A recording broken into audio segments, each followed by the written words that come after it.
the thing around. Feel it in your bones.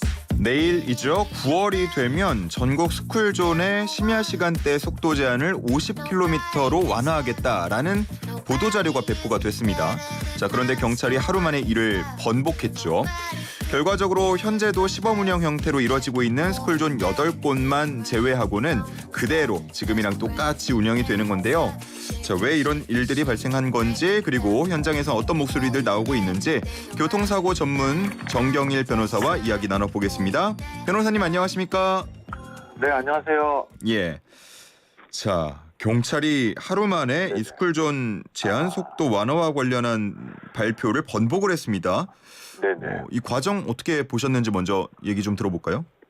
네, 하루 만에 번복했다라는 부분은 사실 아직까지 준비가 안 됐다. 예. 확인하지 않고 발표한 것으로 보입니다. 그나마 빨리 번복해서 다행으로 생각하고요. 경찰 내부에서도 전국 모든 스쿨존에 시간제 속도 제한을 도입하려면 1년 넘게 걸릴 것이라는 전망도 나왔습니다. 사실. 예. 참 이게 뭐 하루 만에 번복이 되다 보니까 지금 저희도 급하게 이 소식을 전하고 있긴 합니다만, 또 방송을 뭐 매일 듣는 건 아니다 보니까 뉴스를 매일 보는 것도 아니고요.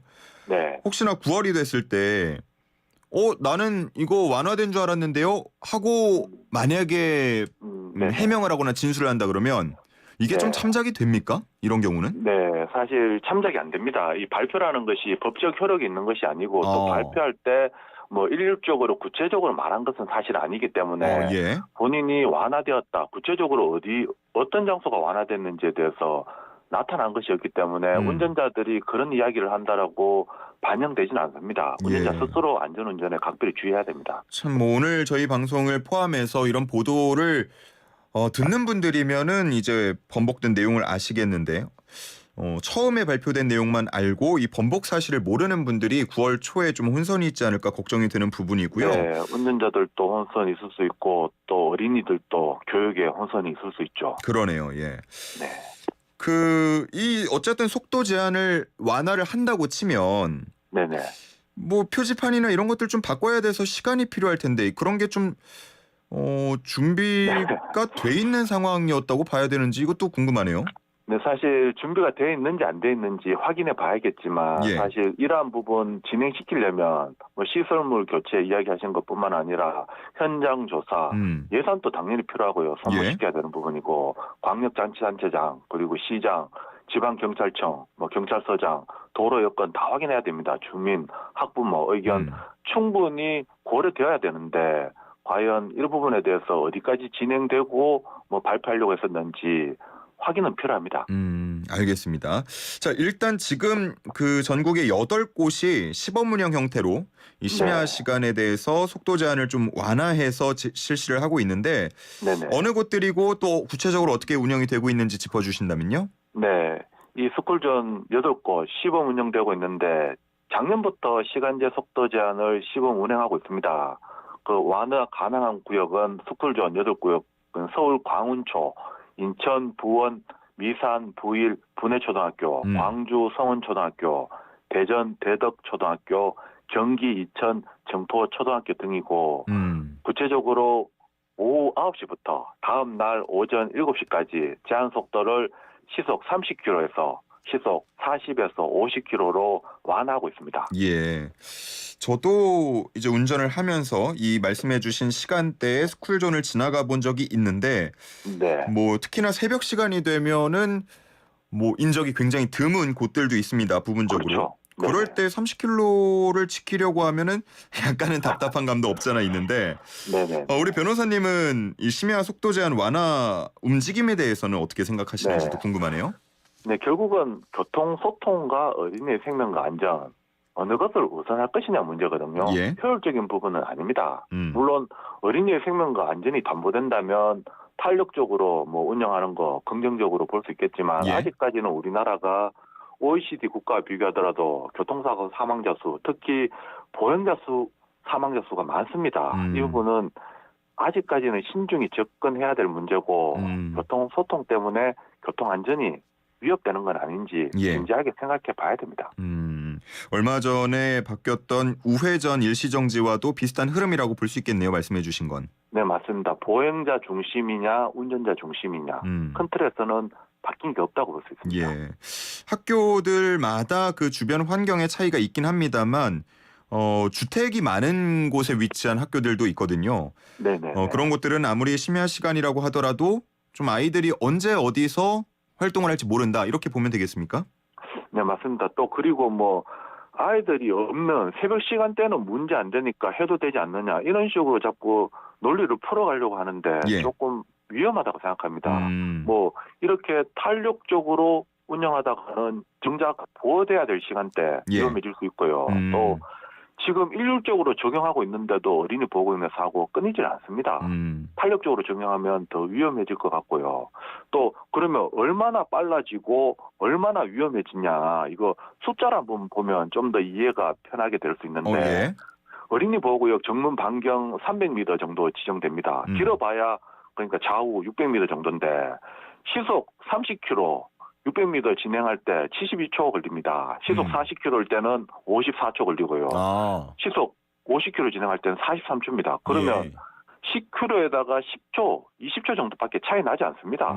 그리고 또 반대로 위험성을 본다면 한국교통안전공단에서 자동차 속도별 보행자 충돌 시험 결과에 따르면 시속 50km일 때 보행자 중상 가능성이 72.7%, 시속 30km일 때 보행자 중상 가능성은 15.4%로 확연하게 줄어들었습니다. 이런 상태라면 어떻게 운전해야 될까? 답이 나온다고 생각합니다. 예. 아마도 제가 뭐 감히 예상컨대 네. 많은 운전자들이 이제 카메라 있는 구역에서 속도를 많이 줄여서 이제 이동을 하지 않습니까? 네네네, 맞습니다. 그러면은 말씀해주신 그 50km, 30km의 그 위험성보다 네. 사실 실제로는 더 위험할 수 있다 이렇게 볼 수도 있을 것 같아요. 네, 맞습니다. 예. 자, 그래서 이렇게 지금 스쿨존 내 어린이 교통사고에 대해서 짚어주고 계신데 사실 보호를 위해서 이런저런 움직임들이 꽤 많았는데 네. 아직도 빈번하게 일어나고 있나 봐요. 네, 이 부분 또 숫자로 한번 이야기 드리면 이해하시기 편할 텐데 예. 경찰청 통계자로 어린이 보호구역 내 어린이 교통사고 현황을 보면요. 교통사고 건수 기준으로 민식이법 시행 전인 2019년 567건에서 민식이법 시행으로 2020년 483건으로 줄어들었습니다. 하지만 2021년 523건으로 다시 늘었다가 작년 2022년 514건으로 계속 끊임없이 일어나고 있습니다. 근데 궁금하네요. 왜 느는 건지. 네, 결국 이 처벌을 강화하는 민식이법 만들어졌고 교통안전시설도 많이 확보됐습니다. 속도도 제한하고 있는데 그러니까요. 교통사고는 끊임없이 발생한다. 결국은 운전자와 보행자인 어린이에게는 아직까지 큰 변화가 없었다는 걸 말하고 있습니다. 예. 특히 어린이 같은 경우에는 유동률이 많습니다. 보통 어린이 같은 경우에 나이가 그 구간이 좁기 때문에 하지만 운전자의 연령대는 상당히 넓기 때문에 변동이 별로 없습니다. 결국 특히 운전자가 이 민식이법 시행됐을 때 악법이다, 뭐 형사처벌 피할 수 없다라며 걱정은 상당히 많이 했었는데 결국 운전자들이 걱정만 했지 바뀐 거 하나도 없다라고 볼 수 있거든요. 어린이의 생명과 안전을 지키기 위해서는 운전자들 안전운전의식 항상 염두에 둬야 될 것이고 또 어린이 교육을 담당하는 가정과 학교에서도 안전교육 철저히 해야 될 것입니다. 예.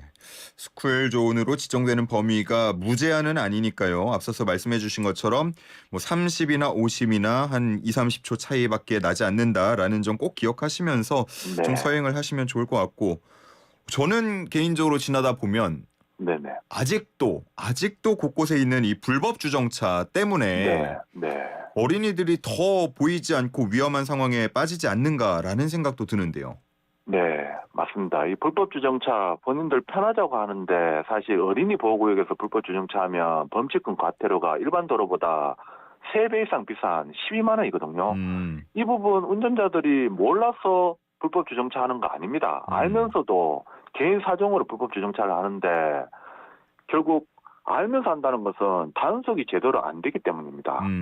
단속하든 안 하든 불법 주정차 해서는 안 된다는 운전자들의 마음가짐이 필요하겠습니다. 예. 간혹 이제 학교 주변에 뭐 문구점도 있고요, 여러 뭐 분식점도 있고요. 그런 네. 곳에 재료를 내려놓기 위해서 좀 정찰을 하는 네. 경우들도 있지 않습니까? 보면 네네. 네. 그런 경우에 단속은 어떻게 이루어집니까? 사실 이와 같이 생계형 뭐 택배나 뭐 물건 상하차 하는 경우에 예. 여기까지는 현실적으로 단속이 경찰에서도 하지 않는 걸로 알고 있습니다. 좀 어렵나요? 현실적으로는? 네, 사실 이러한 부분에 대해서는 불법 주정차면 무조건 걸린다는 생각이 들 정도로 지자체하고 경찰에서도 철저한 단속이 필요해 보이기도 합니다. 그렇군요. 알겠습니다. 그런 또 차량이 하나 멈춰 있게 되면은 차들이 움직이면서 동선도 꼬이고 그러다 보면은 시선이 분산돼서 또 위험성이 네. 커질 수 있는 부분이니까요. 네, 그렇죠. 특히 불법 주정차된 차량 같은 경우에는 이 몸집이 작고 돌발 행동하는 어린이를 보호해 주는 것이 아니라 오히려 가려서 위험에 빠지게 만들거든요. 그렇죠. 예. 운전자 입장에서는 멀리서 차라리 뛰어오는 어린이 피하기 더 쉽습니다.